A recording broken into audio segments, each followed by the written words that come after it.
RCR, la red que comunica y une al Perú.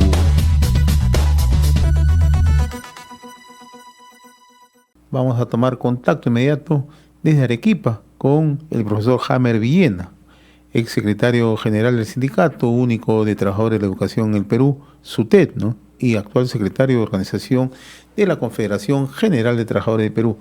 Profesor Villena, qué gusto saludarlo. Gracias por atender esta comunicación con RCR, Red de Comunicación Regional. Muy amable. Buenos días y agradecer a ustedes por esta deferencia de permitirnos llegar a toda la opinión pública y en especial al magisterio.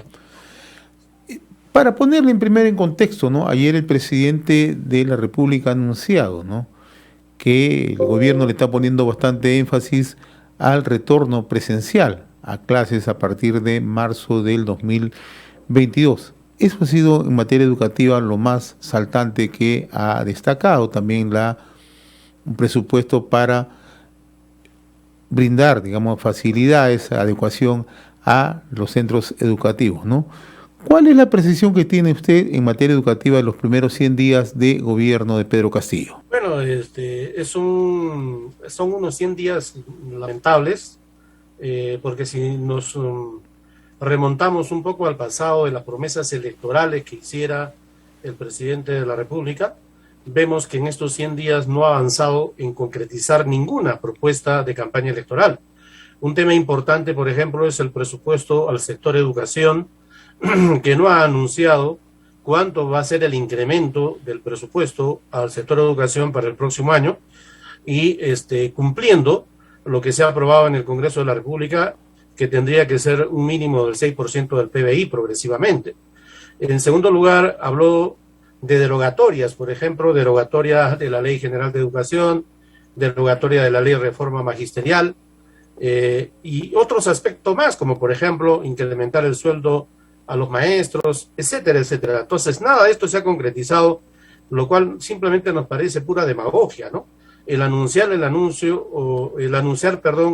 el inicio de clases para el mes de marzo, bueno, es algo que se tiene que dar, porque obviamente se va a cumplir con la vacunación y lo único que queda es retornar a clases. Lo que nos preocupa es los anuncios que hiciera apenas entrando este gobierno. Por ejemplo, habló de una emergencia educativa.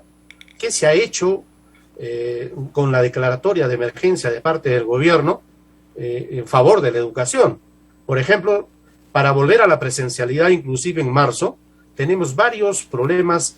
Se tiene que realizar varias acciones lo más inmediatamente posible para poder garantizar una presencialidad por las siguientes razones. Por ejemplo, según el propio Ministerio de Educación, en el 2020 se han trasladado 337.870 estudiantes de instituciones educativas privadas a las públicas. La pregunta es si ya antes de la pandemia carecíamos de una infraestructura adecuada para albergar a los alumnos que estaban normalmente en la educación pública. Hoy, con este traspaso de 337.870 estudiantes de la privada a la pública, no estamos preparados en condiciones de infraestructura para recibir a esta cantidad de alumnos. Entonces, por citar este ejemplo, por ejemplo, valga la redundancia, vemos que es pura demagogia y esta declaratoria de emergencia no ha servido para atender la infraestructura, no ha servido para atender el mobiliario, no ha servido para garantizar los protocolos de seguridad y salud que se requieren para un retorno a la presencialidad. Usted a la par es representante latinoamericano, ¿no?, de los sindicatos que están vinculados a los temas educativos, ¿no? ¿Cómo estamos comparativamente el Perú con países de la región, ¿no?, que también están confrontando el mismo tema, ¿no?, el tema de la pandemia, ¿no?, y que ya han regresado a clases pero con mejores condiciones, ¿no? Bueno, la diferencia está en que en nuestro país nosotros teníamos una brecha de infraestructura que se calculaba que era de 60.000 millones y según el último acuerdo que se tuvo, el último informe que se tuvo en el acuerdo nacional fue que ya era de 100.000 millones de soles. La brecha de infraestructura que tenemos en comparación con otros países no es la misma, es por eso que no ha habido una intención de parte de este gobierno ni del anterior de volver a una presencialidad porque no estábamos en condiciones. Según el último censo del Instituto Nacional de Estadística, tenemos pues una cifra lamentable que hay un 30% de instituciones educativas en la que los servicios higiénicos no funcionan, en la que el 30% de inodoros no desaguan normalmente, no tenemos la ventilación adecuada como para volver y pretender volver a una presencialidad en el presente año. Todas estas condiciones son las más caóticas en América Latina y es por eso que no hemos podido volver a la presencialidad o semipresencialidad en el presente año, que es lo que no quiere indicar el presidente de la República siendo maestro y no ha atacado, por decir así entre comillas, esta problemática de la infraestructura, del mobiliario, de la sanidad que se requiere. Es fácil decir empezamos en marzo, pero aún en marzo, si no se toman las acciones necesarias, no vamos a estar en condiciones para retornar convenientemente como se requiere en esta emergencia. Ahora, para el retorno a la presencialidad es importante conjugar esfuerzos, ¿no? Desde la propia comunidad, los profesores que juegan un rol clave, ¿no? Los padres de familia, ¿no? Y las propias instituciones educativas, ¿no? Se está trabajando en eso, usted está en Arequipa, ¿no? Hay esfuerzos por conjugar, lograr acuerdos que posibiliten un retorno a clases adecuado. Bueno, le diré que de parte de los docentes, de parte de la comunidad educativa, de parte de los alumnos y los padres se están haciendo los mejores esfuerzos. Lo que no notamos de parte del Ministerio de Educación y de los gobernantes. ¿Por qué? Porque estamos en una grave deserción escolar que el Ministerio de Educación hace oídos sordos a las reclamaciones de los docentes, que el propio gobierno cierra los ojos ante esta realidad.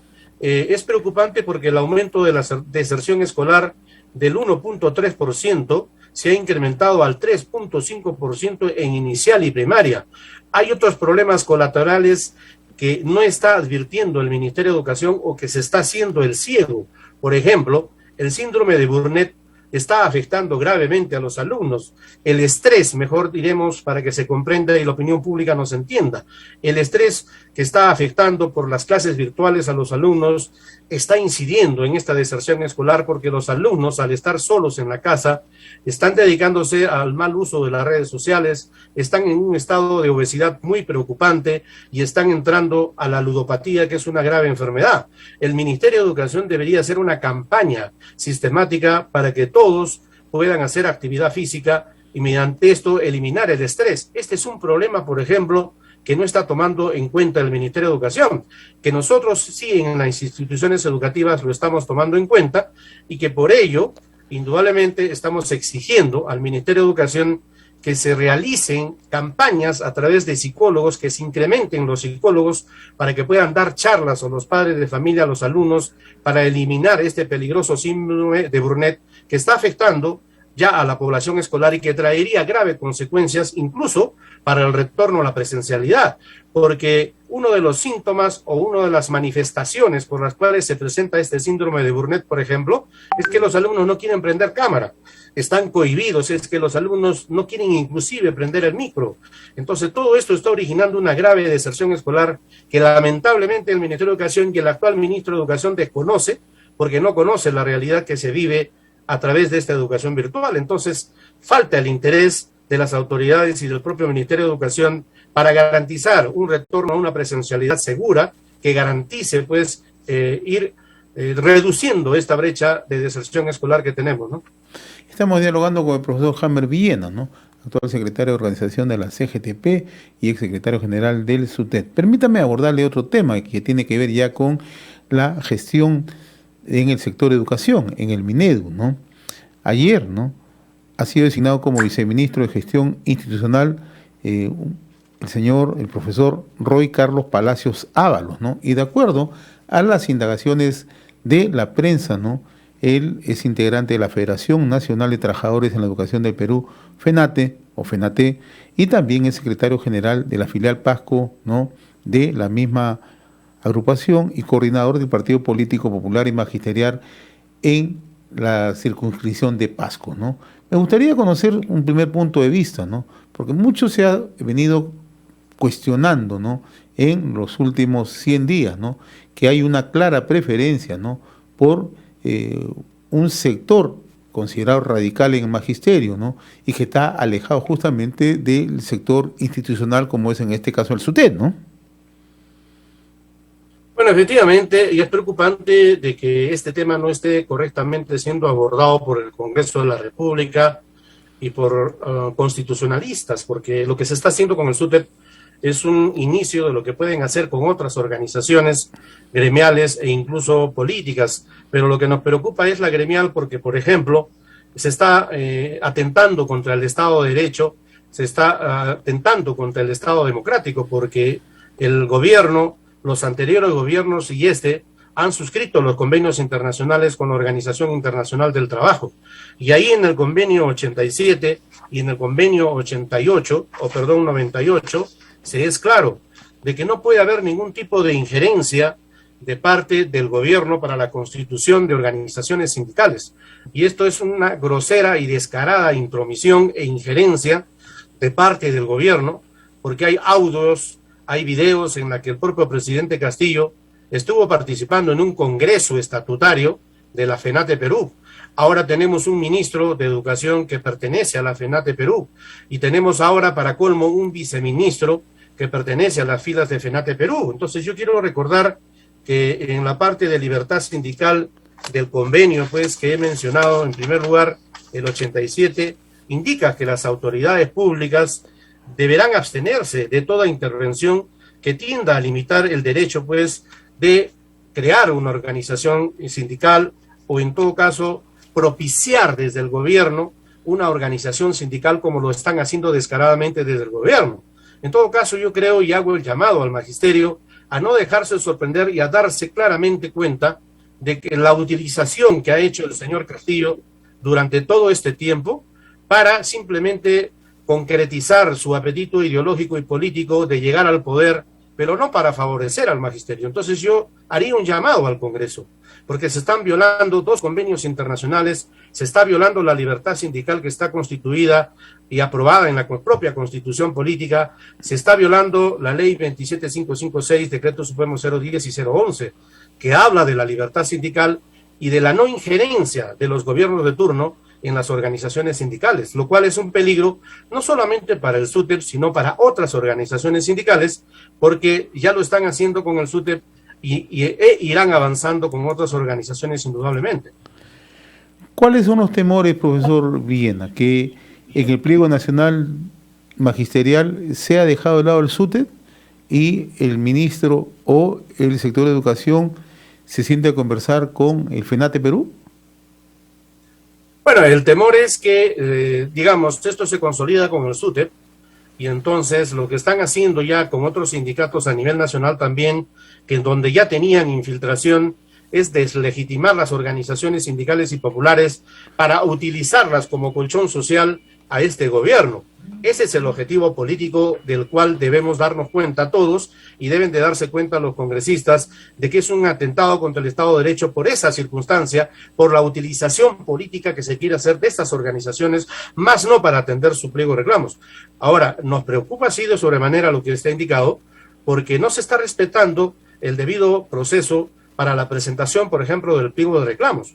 Para presentar un pliego de reclamos se ha tenido primero que validar quién es la organización sindical mayoritaria y representativa en el país para sentarse a dialogar. Pero ya el ministro de Educación, sin atender esta normatividad, ya se ha sentado a dialogar irregular e ilegalmente con la FENATE Perú y no ha respetado esos mecanismos legales, esos procedimientos, primero la presentación del pliego y después verificar el sindicato mayoritario para sentarse a dialogar. O sea, es la misma mecánica que, reitero, que a mi juicio va a pretender utilizar con otras organizaciones sindicales, utilizándolas simplemente como colchón social y respaldo a este lamentable gobierno que tenemos actualmente, ¿no? Finalmente, como secretario de organización de la CGTP, la Confederación General de Trabajadores del Perú, tenemos entendido que el gobierno está participando para el reinicio del Consejo Nacional del Trabajo el próximo sábado en Lima, ¿sabe? ¿Tiene información sobre esto? Bueno, eso está todavía por concretizarse, por en todo caso ratificarse. Nosotros estamos alertas a la confirmación y de darse el caso, indudablemente saludaríamos esta decisión, pero esperemos que también no sea simplemente demagogia, porque en los anteriores gobiernos también nos han convocado y no se solucionaba en absoluto las principales demandas que tenemos los trabajadores. Entonces, de garantizarse eso, participaremos. Y la próxima semana tenemos nuestro Congreso Nacional Ordinario de la CGTP, que se va a realizar los días 16, 17, 18 y 19, en donde elegiremos pues un nuevo Comité Ejecutivo Nacional de la mayor Confederación General de Trabajadores que tiene el Perú, que es la CGTP. Entonces quedan cordialmente invitados también los medios de comunicación a cubrir este importante evento que se inaugura el día 16 en el local de construcción civil en Girón Cangallo, en La Victoria. ¿Solamente va a ser para la elección del nuevo Consejo Directivo Nacional o otros aspectos se van a abordar en este Congreso? No, hay una agenda, el análisis de la situación internacional, de la situación política nacional, ahí es la plataforma y plan de lucha, y obviamente se termina con la elección del nuevo Comité Ejecutivo Nacional, que va a ser muy importante, ¿no? La inauguración se realiza el martes 16 y la discusión del temario se realiza pues miércoles, jueves y viernes, ¿no? Profesor Jaime Villena, ha sido un gusto conversar con usted, le agradezco la gentileza que ha tenido con RCR, Red de Comunicación Regional. Muy amable, buen día. RCR, la red que comunica y une al Perú.